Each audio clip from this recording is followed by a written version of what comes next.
শুনে সবাই রীতিমতো অবাক হয়ে যায়। সবাই বলতে শুরু করে যে এর মানে কি আমাদের এনিমি কোনো মানুষ না, একটা বহিরাগত মনস্টার। তোমার কথা মতো তারা সেজ অফ সিক্স পাথের থেকে অনেক বেশি ক্ষমতাশীল, তাই তো? উপস্থিত থাকা কিলার বি এবং গারেন নারুটোর মেমোরিজ আগেই দেখে ফেলছিল, যার কারণে তারা কোনো সন্দেহ করে না। কিন্তু ওনোগি এবং মেইতেরামের এগুলোর কথা বিশ্বাস হচ্ছিল না একদমই। তখনই একজন ভ্যাকুগান অ্যাক্টিভেট করে নারুটোর ভিতরে দেখার চেষ্টা করে। সে একদমই অবাক হয়ে যায় যে নারুটোকে বাহির থেকে শান্ত লাগলো, তার ভিতরে ছিল লিমিটলেস পাওয়ার। ভিতর থেকে নাইনটেলস বলে উঠেছে কি দেখো। সে এতটাই ভয় পেয়ে যায় যে একদমই বসে পড়ে। সে এতটাই ভয় পেয়ে যায় যে মনে হচ্ছিল নারুটো তাকে অ্যাটাক করে ফেলছে, যার কারণে সে ওয়েপেন্স বের করে ফেলে। সঙ্গে সঙ্গে সাসকে উঠেও নিজের রেনেগানটা ফ্লেক্স করে দেয় সবার সামনে। রেনেগানের অস্বাভাবিক ক্ষমতা দেখে সবারই বিচিয়ে এখানে একদমই কান্দে। তখন নারুটো সবাইকে রিল্যাক্স করিয়ে বলে যে আপনারা ভয় পাইতেছেন কেন, আমরা তো আপনাকে মারার জন্য ডাকি নাই। হিডেন লিফ ভিলেজ চাই পুরো শিনোবি ওয়ার্ল্ডকে একত্রিত করে উচুচুকিদের হাত থেকে আর্থকে বাঁচানো। নারুটো যেখানে এখন মোটেও একটি ভোলা ভালা বাচ্চা ছিল না, সে অনেক কিছু স্যাক্রিফাইসের পরে অতীত ভবিষ্যৎ দেখে আসছে। সোজা আঙ্গুলে ঘৃণা উঠলে আঙ্গুলটা বাঁকানোর সাহস নারুটোর হয়ে গিয়েছিল। তখনই গারা উঠে দাঁড়ায় এবং বলে যে মিত্র, আমি এবং আমার সম্পূর্ণ ক্ষমতা তোমার সাথে আছে, কেউ থাক বা না থাক আমি আছি। কিনারবিও মাথা নামিয়ে বলে যে এই টিলবিস্টের ক্ষমতা এবং আমার ভিলেজের সম্পূর্ণ শক্তি তোমার সাথে আছে। অনেক কিছু বলতে পারতাছিল কারণ সে তার নাইটম্যার মাতারা উচিয়াকে চোখের সামনে দেখছে, এবং শুধু তাই না, তারা তার ভিলেজের সাহায্য করেছিল। উরিমি বলে যে আমি তো আমার ভিলেজের স্বয়ং ইতাচি উচিয়াকে দেখেছিলাম। অনকি বলে যে আমি তোমাদের সাথে আছি, শুধুমাত্র মাতারা উচিয়ার সামনে যাইতে পারবো না। তেরোমিও বলে যে আমি আমার ভিলেজকে নিয়ে কোনহার সঙ্গে একমত পোষণ করছি।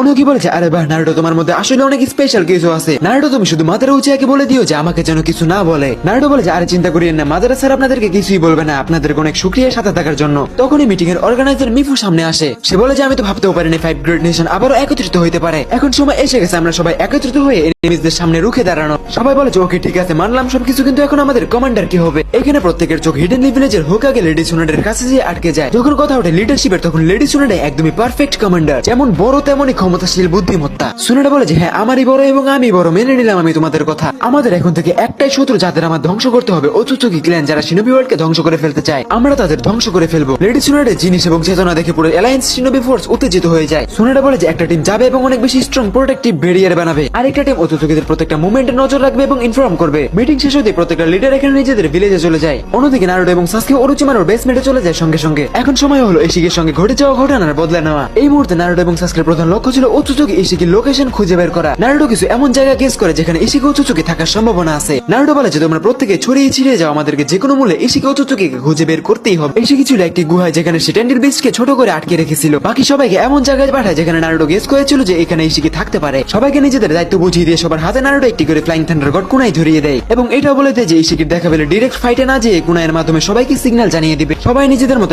গুনাই নিয়ে চলে যাচ্ছিল, কিন্তু তখনই মাদারা বলে ওঠে আমার বাচ্চাদের খেলনার কোনো দরকার নেই। নারুটো বলে যে ওকে ঠিক আছে স্যার, যেমনটা আপনি চাইবেন, শুধুমাত্র একটু সাবধানে থাকবেন। এখানে প্রত্যেকে নারুটোর কথা মতো আলাদা আলাদা জায়গায় খুঁজতে বেরিয়ে পড়ে। মাদারা নিজের রেনেগানের মাধ্যমে একটি পোর্টাল খুলে একটি জায়গায় টেলিপোর্ট করে। সে ডিরেক্ট ওইখানে চলে যায় যেখানে ইশিকি ওচুচুকি টেন্ডিল বিস্টকে ছোট করে আটকে রেখেছিল। মাদারা এই জায়গাটায় নিজেই গেস করে গিয়েছিল এবং সে বলতে শুরু করে যে নারুটো তুমি যতই জন্ম নিয়ে নাও, আমার সামনে তো একটি বাচ্চাই থাকবা। মাদারা উচিয়া জানতো যে ইশিকি ওচুচুকিকে বের করার একমাত্র উপায় হলো তার দুর্বল জায়গায় আঘাত করা, সব থেকে দামি জিনিসে আঘাত করা, যেটাকে সে অ্যাকচুয়ালি বাঁচাতে চায়। তাহলে সে নিজেই সামনে চলে আসবে। মাদারা উচিয়া টেন্ডিল বিস্টের সামনে যায় এবং তার শরীর থেকে একটা একটা করে ব্ল্যাক ডটস বেরি করতে থাকে। শুরুতে টেন্ডিল বিস্ট অনেক বেশি চিল্লাপাল্লা করলো, যখন সে বুঝতে পারে যে তাকে বাঁচানো হচ্ছে তখন সে চুপ হয়ে যায়। এতক্ষণে ইশিকি ওচুচুকি সেন্স করে ফেলছিল যে কিছু একটা গড়বড় হচ্ছে। সে আর কোনো দেরি না করে ডিরেক্টলি স্পেস পোর্টাল খুলে ওইখানে চলে যায়। ইশিকি ওইখানে যে এরকম অবস্থা দেখে সে বলে যে তুচ্ছ প্রাণী, তুই কি জানিস তুই কোথায় চলে আসছিস? মাদারা উপর দিকে তাকিয়ে বলে যে আচ্ছা তুই সেই নমুনা যাকে নারুটো ভয় পায়, তোকে দেখে মনে হচ্ছে পুরো সময়টাই বৃথা। এটা বলতে মাদারা উচিয়ার উপর অনেকগুলো ব্ল্যাক রডস অ্যাটাক হয়ে যায়, বাট একটা সিঙ্গেল ব্ল্যাক রডস মাদারা উচিয়ার গায়ে হিট করতে পারে না। তখন ইশিকি ওচুচুকি নিচের সুকুনা হিকুনা জুৎসুর মাধ্যমে নিজেকে ছোট করে ফেলে। চোখের পলকে ইশিকি মাদারার পিছনে চলে যায় এবং তাকে একটি পাওয়ারফুল কিক করে দেয়। মাদারার চারপাশে ছিল লেম্বো ক্লোন, যার কারণে একটা অ্যাটাকও মাদারার গায়ে হিট হচ্ছিল না। মাদারা বলে যে তুই বাচ্চাদের খেলা বন্ধ করবি, না হলে কিন্তু আমি রেগে যাব।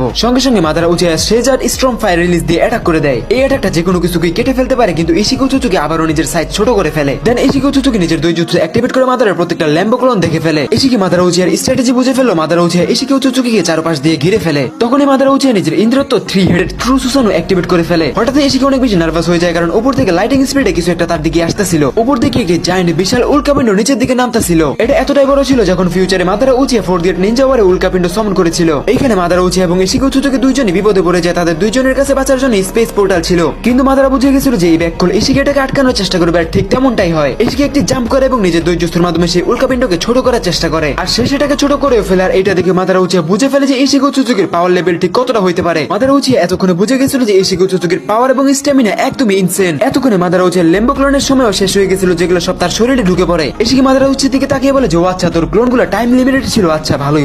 ইশিকি এখানে স্মাইল করে এবং সে এতক্ষণে বুঝতে পারছিল যে মাদারা উচিয়ার ল্যাম্বো ক্লোনগুলো টাইম লিমিটেড ছিল। ইশিকি এই সুযোগের ফায়দা উঠিয়ে লাগাতার অ্যাটাক করা শুরু করে দেয় মাদারা উচিয়ার উপর। মাদারা উচিয়া সেজ মোড অ্যাক্টিভেট করে এত বেশি পাওয়ারফুল একটি পাঞ্চ করে যে আশপাশে শক ওয়েভে সবকিছু কেঁপে ওঠে। দুইজন একে অপরকে ভালো ফাইট দিচ্ছিল, তখন ইশিকি সুজুকি নিজের ভ্যাকুয়াম গান অ্যাক্টিভেট করে ফেলে এবং ব্ল্যাক টর্চ দিয়ে অ্যাটাক করে দেয় এবং এবার মাদারা উচিয়ার শরীরে এটা প্রত্যেকটা হিট করে ফেলে। ইশিকি সুজুকি মাদারা উচিয়াকে আবারও একটি কিক করে দেয়, যেটাতে মাদারা উচিয়ার মুখ দিয়ে ব্লিডিং হয়। মাদারা উঠে দাঁড়াবে তার আগে ইশিকি সুজুকি আবারও তার সামনে টেলিপোর্ট হয়ে যায়। ইশিকি সুজুকি উপরে উড়ে ওঠে এবং মাদারা উচিয়াকে এমন জোরে একটি হিট করে যে মাদারা উচিয়া মাটির নিচে ঢুকে যায়। ইশিকি সুজুকি আবারও উপরে ওঠে এবং জুৎসু পারফর্ম করে একটি কিউব সামন করে, যেটা মাদারা উচিয়ার উপর অ্যাটাক করে দেয়। এতক্ষণে ইশিকি সুজুকি ধরে নিয়েছিল মাদারা উচিয়া শেষ এবং সে বলে যে মাদারা উচিয়া অনেক ভালো একটি ফাইটার ছিল। দেন ইশিকি তার টেন্ডেল বিস্টের দিকে যাইতে থাকে, তখন ব্ল্যাক কিউবটা উপর দিকে উড়ে ওঠে। দেন মাদারা উচিয়া ওইখান থেকে বেরিয়ে আসতেছিল এবং মাদারা উচিয়াকে এই পর্যায়ে একদমই পাগল মনস্টারের মতো লাগতেছিল। মাদারা উচিয়া লিটারেলি এখানে এতটাই উত্তেজিত হয়ে গেছিল, সে পাগলের মতো হাসতে শুরু করে। ইশিকি সুজুকি এখানে একদমই অবাক যে লিটারেলি কোনো একটি শিনোবি তার ব্ল্যাক কিউবসকে একদমই সরিয়ে ফেলছে। হোল্ড অন প্লিজ, এই ভিডিওটা দিতে মোটামুটি অনেক লেট হয়েছে, যার জন্য এক্সট্রিমলি সরি। আমাদের আজকের লেজেন্ডের হোয়াট ইফ 7 এর স্টোরি লাইন ঠিক এতটুকুই। অবশ্যই ভিডিওটি কেমন হয়েছে এবং কোথায় আমার কিরকম চেঞ্জ নিয়ে আসতে হবে এটা জানাই দিবা। অবশ্যই যেহেতু ভিডিওটা ভালো হয়েছে এই জন্য নেক্সট পার্টের জন্য কমেন্টস করতেই পারো। এখন তুমি আমাকে বলো আজকের এই ভিডিওটা তোমার কেমন লাগছে। আজকের জন্য এই পর্যন্তই।